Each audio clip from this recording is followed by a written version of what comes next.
दोस्तों यह बात है 1997-98 की, जब इंडियन नेशनल कांग्रेस के इंद्र कुमार गुजराल भारत के प्राइम मिनिस्टर थे। हालांकि उस समय उन्हें एक कमजोर प्रधानमंत्री के तौर पर लोगों के खूब ताने सुनने पड़ते थे और फिर इन्हीं तानों से ही बचने के लिए उन्होंने फैसला किया कि वह पूरी दुनिया को यह दिखाएंगे कि उनकी पार्टी सुरक्षा को कितनी ज्यादा महत्व देती है। और फिर इसीलिए उन्होंने मिसाइल मैन के नाम से मशहूर एपीजे अब्दुल कलाम को भारत रत्न से सम्मानित करने का फैसला लिया। दरअसल 1952 में सीवी रमन को छोड़कर और किसी भी वैज्ञानिक को इस पुरस्कार के लायक नहीं समझा गया था। हालांकि जब इस बात की खबर एपीजे अब्दुल कलाम जी के पास पहुंची तब वह काफी खुश थे, लेकिन काफी नर्वस भी। और नर्वस इसलिए क्योंकि उनके पास समारोह में पहन के जाने के लिए ना तो अच्छे सूट थे और ना ही अच्छे जूते। और फिर यह बात उन्होंने अपने कलीग और महान रॉकेट वैज्ञानिक सतीश धवन से बताया। हालांकि सतीश धवन यहाँ पर हंस पड़े और उन्होंने अब्दुल कलाम से कहा कि तुम पहले से ही सफलता के सूट पहने हुए हो, इसलिए तुम्हें दिखावे की कोई जरूरत नहीं, तुम जिस भी हालत में हो वैसे ही समारोह में पहुंचो। हालांकि एपीजे अब्दुल कलाम जी ने जुगाड़ करके अपने लिए सूट तो बनवा ली, लेकिन फिर भी वह उस समारोह में कंफर्टेबल नहीं थे और वह अपनी नीली टाई को बार बार हाथ लगा रहे थे। और दोस्तों शायद आपको यह बात पता ना हो कि एपीजे अब्दुल कलाम हमेशा ही चमड़ों के जूतों की जगहों पर स्पोर्ट्स शूज पहनना पसंद करते थे। और दोस्तों कुछ इसी तरह से एक बार की बात है जब किसी बैठक में इंदिरा गांधी ने अब्दुल कलाम का परिचय अटल बिहारी वाजपेयी जी से कराया, लेकिन परिचय के समय उन्होंने कलाम से हाथ मिलाने की बजाय गले लगा लिया।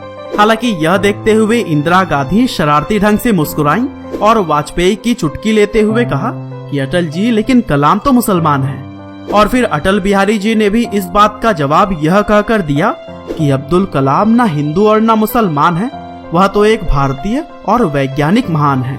हालांकि इस इवेंट के 18 दिनों के बाद जब वाजपेयी दूसरी बार प्रधानमंत्री बने तो उन्होंने कलाम को अपने मंत्रिमंडल में शामिल होने का न्योता दिया।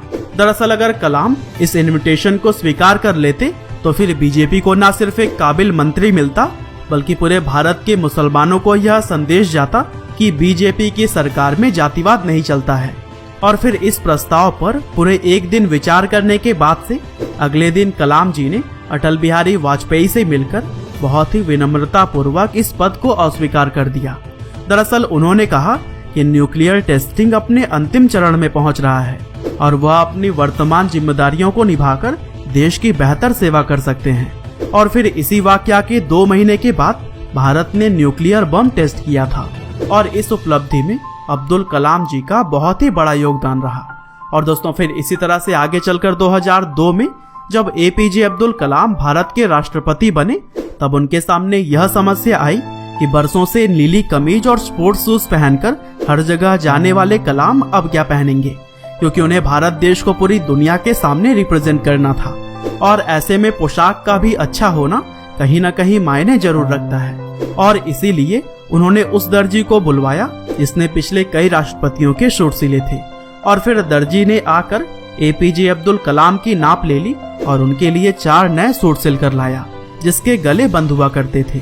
और आजकल इस तरह के सूट को प्रिंस सूट के तौर पर जाना जाता है। हालांकि कलाम ने जब यह सूट पहना तब वह इससे बिल्कुल भी खुश नहीं थे, क्योंकि वह कहते थे कि इस सूट में ऐसा लगता है कि मुझे सांस लेने में प्रॉब्लम हो रही है। और फिर इसी वजह से दर्जी ने उनके सूट के गर्दन के पास से थोड़ा कट लगाया। और दोस्तों बंद गले के सूट की तरह ही टाई से भी उनका दम घुटता था और इसी वजह से अक्सर उन्हें अपने टाई से अपने चश्मे को साफ करते हुए देखा जा सकता है, क्योंकि उनका मानना था कि टाई पूरी तरह से उद्देश्यहीन वस्त्र है और ऐसे में इसका अगर कुछ अच्छा इस्तेमाल किया जाए तो फिर बुराई क्या है। और दोस्तों ऐसे ही एक बार की बात है जब अपने परिवार को राष्ट्रपति भवन में ठहराने के लिए कलाम ने 3.5 लाख रुपए का चेक अपने खुद के अकाउंट से काटा था। वैसे तो आजकल के कई सारे नेता लोगों को भ्रष्ट माना जाता है, क्योंकि वह जनता के लिए कम काम बल्कि अपने पॉकेट भरने के लिए ज्यादा करते हैं और अगर उन्हें कहीं से भी थोड़ा भी मौका मिल जाए तो वह लोगों को लूटने में लग जाते हैं। हालांकि डॉक्टर कलाम जैसे राष्ट्रपति शायद ही हमें दोबारा मिले, क्योंकि एक बार की बात है एपीजे अब्दुल कलाम जी ने अपने परिवार के करीब 52 लोगों को दिल्ली आमंत्रित किया और वे सभी लोग कुल 8 दिन राष्ट्रपति भवन में रुके। लेकिन जब लास्ट में सभी लोग वापस घर चले गए तब कलाम जी ने कुल खर्चों का एक लिस्ट तैयार करवाया और फिर किराए सहित खाने पीने और घूमने हर चीज का पैसा उन्होंने अपने पर्सनल अकाउंट से पे किया। यहाँ तक कि उनके भाई का पोता गुलाम मोइनुद्दीन उस समय कलाम के राष्ट्रपति होने के बावजूद भी मुनीरिका में एक किराए के कमरे में रहता था।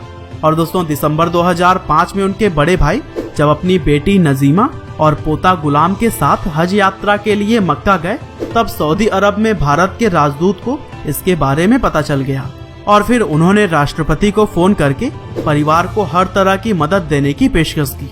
हालांकि कलाम का सिर्फ यही जवाब था कि मेरा आपसे अनुरोध है कि मेरे 90 साल के भाई को बिना किसी सरकारी व्यवस्था के एक आम तीर्थयात्री की तरह हज करने दें। और दोस्तों, सिंप्लिसिटी का इससे बड़ा उदाहरण क्या हो सकता है।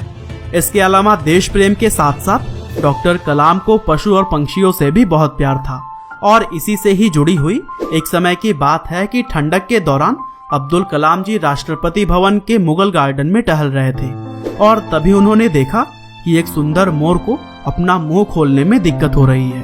और फिर यह देखकर कलाम जी ने तुरंत ही पशुओं के डॉक्टर सुधीर कुमार को बुलाया और फिर मोर की जांच करने की कहा। और फिर जांच करने पर पता चला कि मोर के मुंह में ट्यूमर है, जिसकी वजह से वह ना तो अपना मुंह खोल पा रहा है और ना ही बंद कर पा रहा है।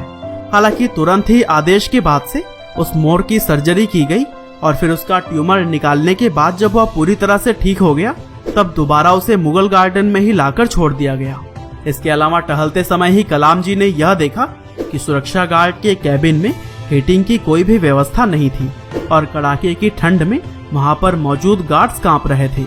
और फिर उन्होंने तुरंत ही संबंधित अधिकारियों को बुलाया और उनसे गार्ड के कैबिन में जाड़े के दौरान हीटर और गर्मी के दौरान पंखा लगवाने की व्यवस्था करवाई।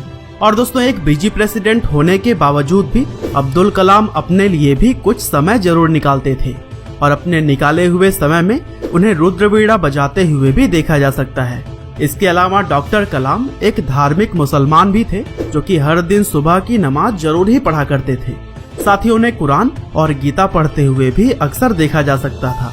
और दोस्तों, कलाम साहब पूरी तरह से ही शाकाहारी थे और इन सभी बातों से आपको यह अंदाजा तो लग ही गया होगा कि हमारे missile man doctor APJ Abdul Kalam ji किस तरह के इंसान थे। बाकी अगर आपको यह वीडियो पसंद आई हो तो इसे शेयर करना बिल्कुल भी ना भूलिएगा और इसी तरह के इंटरेस्टिंग वीडियोस को लगातार देखने के लिए कृपया लाइव हिंदी को सब्सक्राइब करें, साथ ही बेल आइकन को भी दबाना ना भूलिएगा। आपका बहुमूल्य समय देने के लिए बहुत बहुत धन्यवाद।